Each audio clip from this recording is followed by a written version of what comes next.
নমস্কার সকলকে, আমি বিশ্বজিৎ ঘোষ। আর আজকে আমি আলোচনা করব সমাজতাত্ত্বিক অগাস্ট কোতের জীবনী সম্পর্কে। তোমরা প্রত্যেকেই জানো সমাজতত্ত্ব প্রত্যয়টির জনক হলেন অগাস্ট কোত। 1798 সালের 19শে জানুয়ারি দক্ষিণ ফ্রান্সের মন্টপেলিয়ার এর এক মধ্যবিত্ত পরিবারে ইসিদোর মেরি অগাস্ট ফ্রাঁসোয়া জেভিয়ার কোত জন্মগ্রহণ করেন। তার রোমান ক্যাথলিক পিতা লুই কোত ছিলেন আঞ্চলিক কর আদায়কারী। 1798 সালে 19শে জানুয়ারিতে ফ্রান্সে যখন কোতের জন্ম হয়, এই ফ্রান্স এবং বিশেষ করে জার্মানিতে বেশিরভাগ ফিলোসফার কিন্তু দেখা যায়। এবং কেন, তার কারণটা কি? তার কারণ হচ্ছে এখানকার বিশ্ববিদ্যালয়গুলো কিন্তু খুব উন্নত মানের ছিল। বিশেষ করে জার্মানিকে তো ইন্টেলেকচুয়াল হাব বলা হয়ে থাকতো।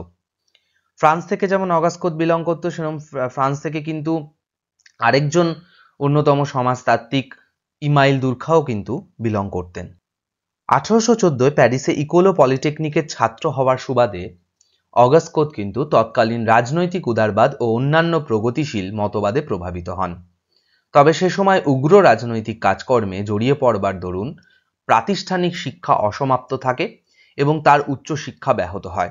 বিশেষ করে এই পলিটেকনিকে তিনি যখন ভর্তি হন প্যারিসে, সেই পলিটেকনিক বা ইউনিভার্সিটিও কিন্তু কিছুদিন পর বন্ধ হয়ে যায়।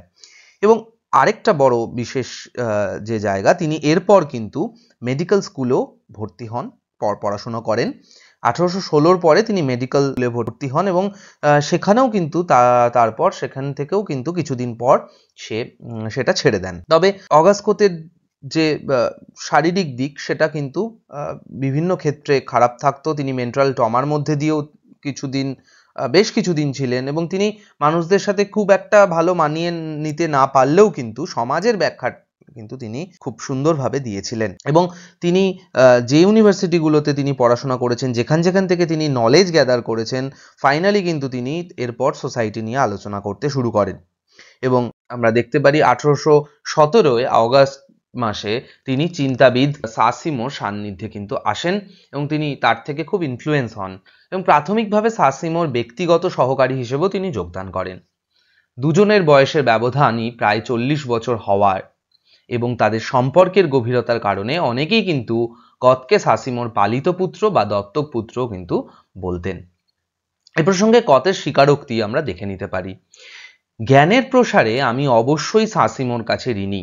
তিনি বলছেন, বর্তমানে যে দার্শনিক অবস্থান আমার নিজের জন্য প্রস্তুত করেছি, সেই পথে তিনিই আমাকে জোরালোভাবে চালনা করেছিলেন এবং সে ভাবনায় আমি আজীবন অটল থাকতে চাই। অর্থাৎ আমরা দেখতে পাচ্ছি যে অগাস্ট কোতের স্বীকারোক্তি থেকে তিনি স্পষ্টই বলছেন যে তিনি হেনরি দা সাসিমো কাছে বিশেষভাবে ঋণী হয়ে আছেন। এবং পরবর্তী ক্ষেত্রে আমরা দেখতে পারি ব্যক্তিগত মতানৈক্যের কারণে 1924 সালের এপ্রিলে কত কিন্তু সাসিমোর স্বর্গ ত্যাগ করেন। তারা দুজনে অনেক লেখালেখি করেছেন, কিন্তু পরবর্তী ক্ষেত্রে কিন্তু তাদের ছাড়াছাড়ি হয় এবং কোতের একসময় অবস্থা এতটাই খারাপ হয়ে গিয়েছিল যে তাকে কিন্তু মেন্টাল হসপিটাল অবধিও কিন্তু যেতে হয়েছিল। কিন্তু অগাস্ট কোত কিন্তু কখনোই পড়াশোনা থেকে দূরে থাকেনি। তিনি পড়াশোনা থেকে কখনোই কিন্তু মুখ ঘুরিয়ে নেননি। অনেক লেখালেখি কিন্তু তিনি করে গিয়েছিলেন। 1817 থেকে 1824 সাল পর্যন্ত কত সাসিমোর একান্ত সচিব হিসেবে কাজ করার ফলে সাসিমোর তত্ত্ব কতের চিন্তাধারাকে যথেষ্টভাবে কিন্তু সমৃদ্ধ করেছিল এবং উচ্চশিক্ষার অভাব দূর করে বলিষ্ঠ মতপ্রকাশের স্বাভাবিক ছন্দ গঠনে কত সাসিমোর কাছে ঋণী। তবে সাসিমোর শোষক এবং উৎপাদনকারী শ্রেণী সংগ্রাম এবং শিল্প সভ্যতায় শ্রমের ভূমিকা সম্পর্কিত ধারণার সঙ্গে কত কিন্তু একমত হতে পারেননি। সাসিমো যেখানে এক মুক্ত সমাজের কথা বলছেন, ওপেন সোসাইটির কথা বলছেন, কত সেই প্রসঙ্গে এক স্তরবিন্যস্ত রাষ্ট্রের কথা বিবেচনা করেন, যা বুর্জুয়া উদারনৈতিক অর্থনীতি তত্ত্বের সমালোচনা করে। তাই সাসিমো যখন গুরুত্ব আরোপ করেন সামাজিক প্রগতির ওপর, কত তখন কিন্তু সামাজিক স্থিতিবিদ্যা আলোকে সামাজিক গতিবিদ্যার ব্যাখ্যা করেন। নাম প্রকাশের বিতর্ককে সামনে রেখে সাসিমোর সঙ্গে কতের সংযোগ ছিন্ন হওয়ার বিষয়টিকে বিপর্যয় বিকৃত রুচি হিসেবে চিহ্নিত করে বিতর্কের সূত্রপাত ঘটালেও এই প্রসঙ্গে কিন্তু বিতর্ক দানা বাঁধে যে 1925 সালে নিঃসঙ্গ কত কর্পোদক শূন্য গণিকা ক্যারোলিন ম্যাসিকে বিবাহ করেন। কল্পিত সমাজতন্ত্রী ও অধিকতর বৈপ্লবিক কর্মকাণ্ডে বিশ্বাসী সাসিমোর বিপরীতে কথ তৎকালীন শিল্পায়িত ইউরোপের নতুন সামাজিক বিন্যাস অনুধাবনে পর্যবেক্ষণ, নিরীক্ষণ এবং তুলনামূলক আলোচনার সমাজ দর্শন সম্বন্ধীয় গবেষণায় নিজেকে কিন্তু যুক্ত করেন। অর্থাৎ তিনি আবারও বলা যেতে পারে তিনি কখনোই কিন্তু পড়াশোনার থেকে দূরে থাকেননি, সবসময় তিনি কিন্তু লেখালেখি করে গেছেন এবং সমাজকে নিয়ে স্টাডি করে গেছেন। 1930 সালে তার প্রত্যক্ষবাদী দর্শন বা ইংলিশে যার নাম দ্য পজিটিভ ফিলোসফি আমরা উল্লেখ করতে পারি, শিরোনামে প্রকাশিত গ্রন্থের প্রথম খণ্ড প্রকাশিত হয়।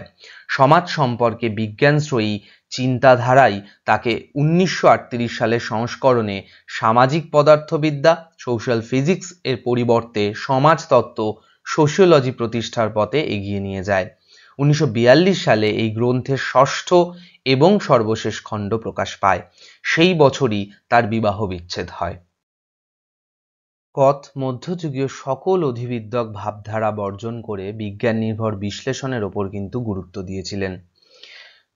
জৈবিক অবয়বাদীদের মতো তিনিও মনে করতেন মানুষের চিন্তন ক্রমাগত জটিল রূপ পাচ্ছে, মানুষের ভাবনা চিন্তা সহজ সরল থেকে জটিলের দিকে যাচ্ছে।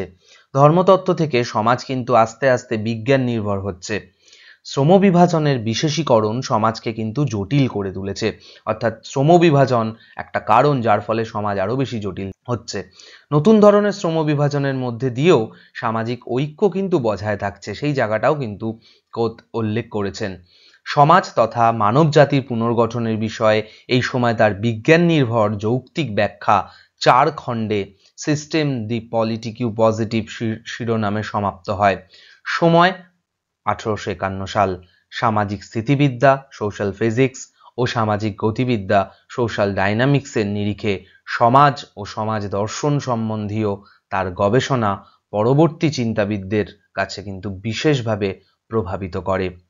1857 সাল 5ই সেপ্টেম্বরে দুরারোগ্য কর্কট রোগে অগাস্ট কোথের মৃত্যু হয়। আমরা দেখলাম অগাস্ট কোথের জীবনী সম্পর্কে। আশা করি তোমরা আজ এই ভিডিও থেকে সমাজতাত্ত্বিক অগাস্ট কোথের জীবনী সম্পর্কে অনেক কিছুই জানতে পেরেছো। যদি তোমাদের ভিডিওটা হেল্পফুল হয়, যদি তোমাদের ভিডিওটা কাজে লাগে, তাহলে অবশ্যই একটা লাইক করে দিও এবং আগামী দিনে আরও সমাজতাত্ত্বিকদের নিয়ে আমি এই রকম জীবনী তাদের আলোচনা করব। তোমরা পাশে থেকো, চ্যানেলটাকে সাবস্ক্রাইব করো। দেখা হচ্ছে নেক্সট ভিডিওতে। ধন্যবাদ সকলকে।